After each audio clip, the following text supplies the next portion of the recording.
What's going on, everybody? This is Jerome Flood the second, and today's lesson is about polyrhythms. Okay, I love polyrhythms. I like anything technical. It just makes you sound, you know, it just makes you sound crazy on the drums, man. So I like that. One of my favorite polyrhythms. It's it's almost like it's a polyrhythm and just a cool pattern.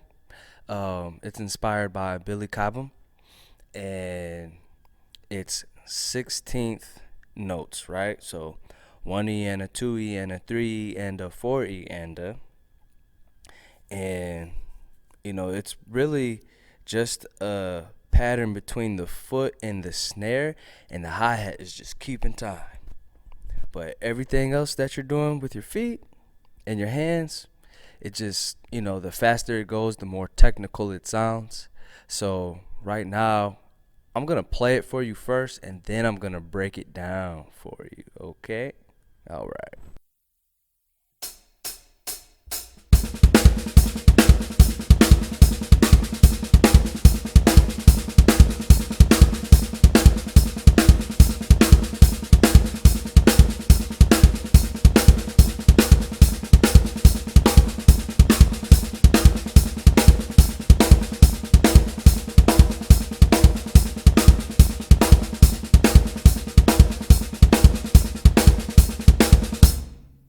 That sounds really cool, I'm not gonna lie. And now watch me play it a little faster, and you'll see that it sounds even cooler.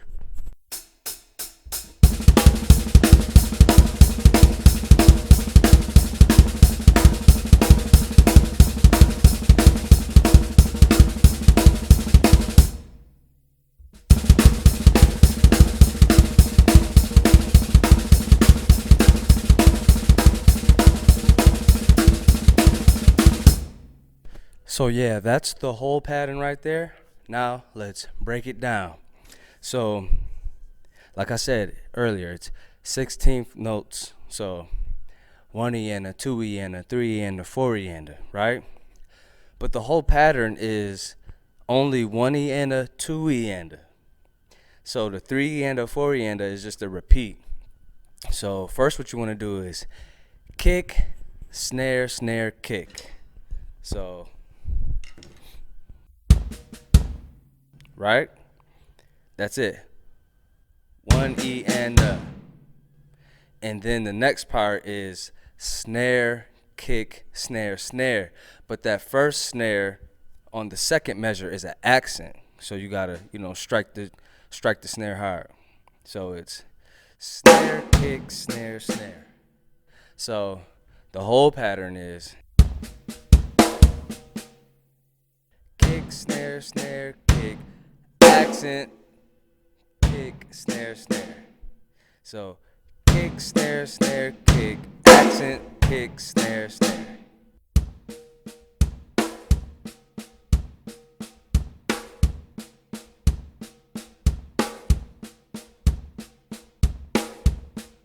Once again, it's kick, snare, snare, kick, accent, kick, snare, snare.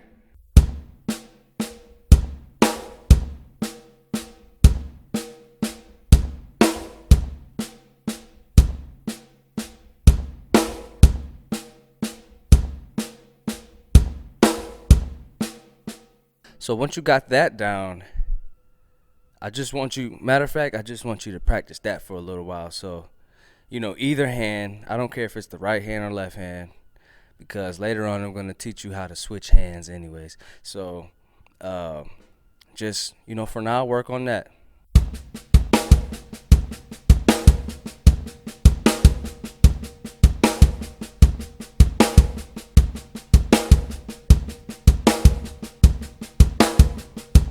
So once you get that to a comfortable speed, now I want you to count, I want you to physically count out loud 1, 2, 3, 4 while you're doing that.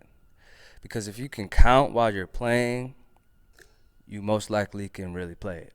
You know what I'm saying? So 1, 2, 3, 4, 1,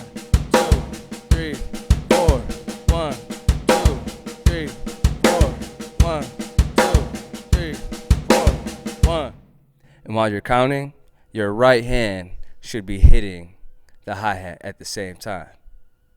So I'll play it for you a little slow.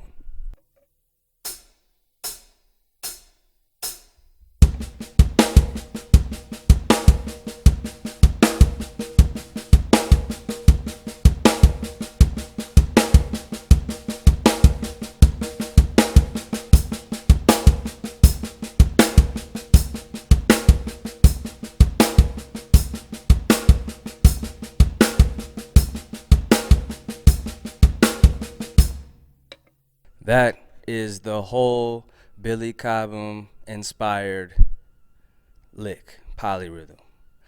I love that lick, man. And the faster you go, the cooler it sounds. I said that earlier. You don't only have to hit the hi-hat. You can hit the ride with the right hand, or you can hit the tom with the left hand. There's so many combos that you can do with that.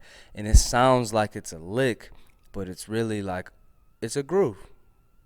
That's what I like about polyrhythms, because it sounds so technical that you could do it in a lick and people would be like, oh, that's crazy. Or you could do it in a groove and people would be like, that's crazy. Either way, they're going to say that's crazy. So I love that lick. Yeah, so I'll play it for you a little more. I'll, move it around so you can hear what it sounds like in different areas. And then we'll move on to the next polyrhythm.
That was the first polyrhythm, the Billy Cobham inspired polyrhythm, okay? This is the second one. This one is a little trickier because it's a group. It's 16th notes, right? But instead of it being, 1 2 and then loop, it's 1 2 3 4 5 loop. You gotta loop that whole pattern. So it's a longer pattern, okay? So I'm gonna play it for you and then I'm gonna break it down to you, okay?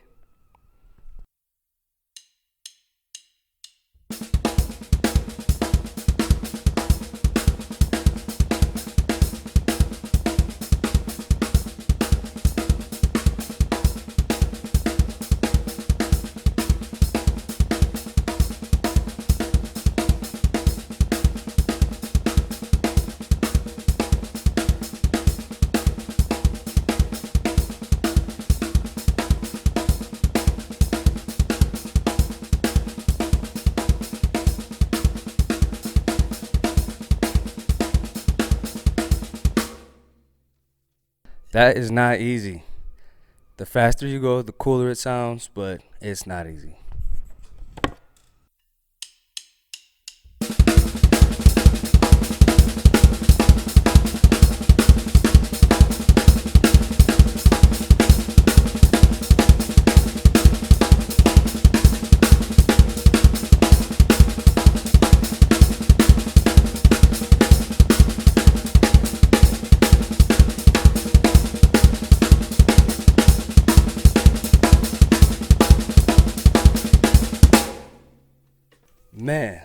telling you, that ain't easy. But we're gonna break this down for you. And this polyrhythm has the same, it's got some similarities as the last one. So the only similarity it really has is that the hi-hat is keeping the time. So 1, 2, 3, 4. That's the easiest part about it. Everything else is pretty difficult. So like I said, there's 1 eanda, 2 eanda, 3 eanda, 4 eanda, 5 eanda. So there's 5 parts to this pattern. The first part, 1 eanda, is snare, snare, kick, snare. Right? Accent on the last snare. So do that with me.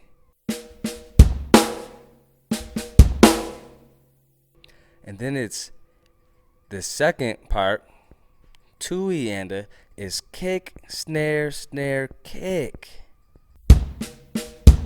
Okay?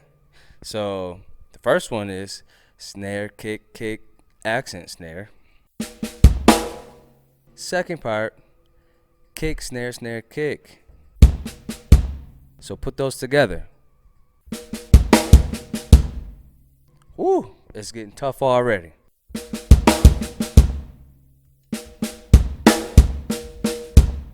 Okay? The third part, 3 eanda, is accent, snare, kick, snare, snare.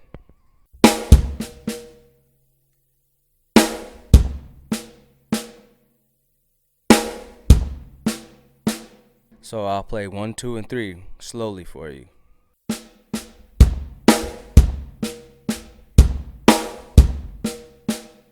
Whoa. It's not easy. Okay? The fourth part is kick, accent, snare, kick, snare.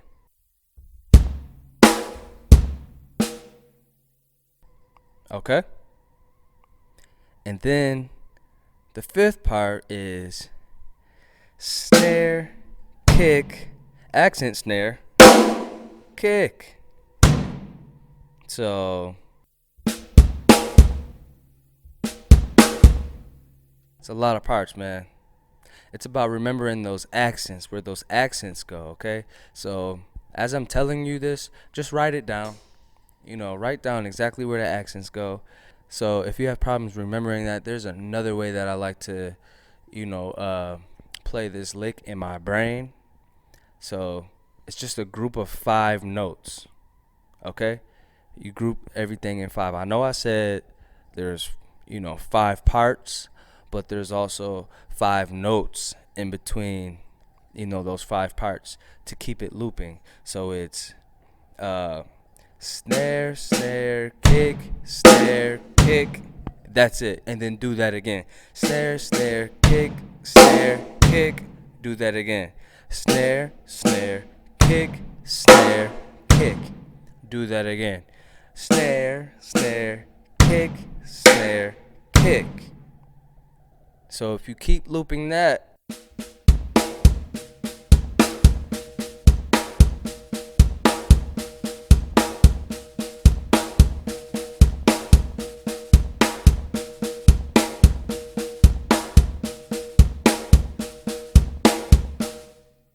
that's another way that you can learn the pattern, okay?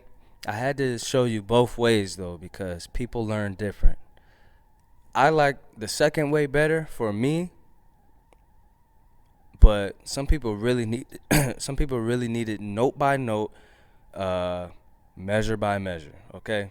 So that's the second one.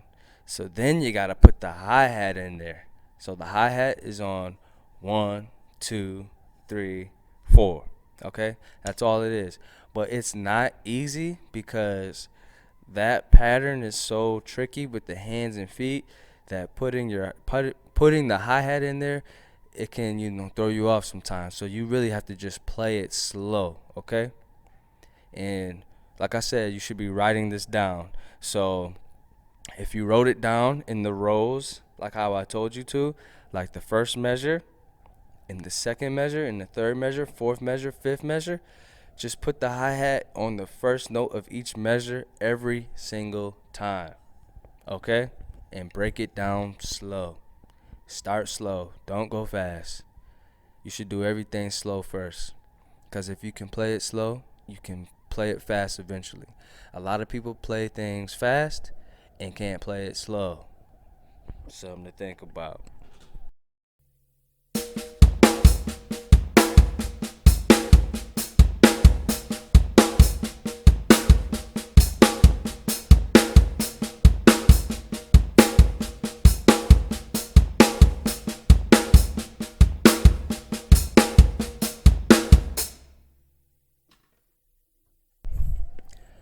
That is the second polyrhythm. It doesn't have a name.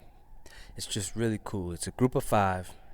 I'm gonna call it the five group polyrhythm. Okay, I just made the name for it just now.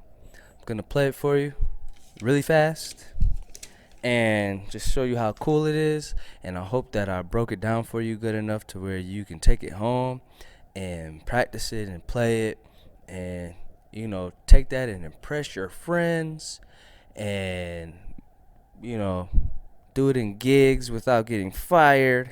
Yeah, man. Yeah.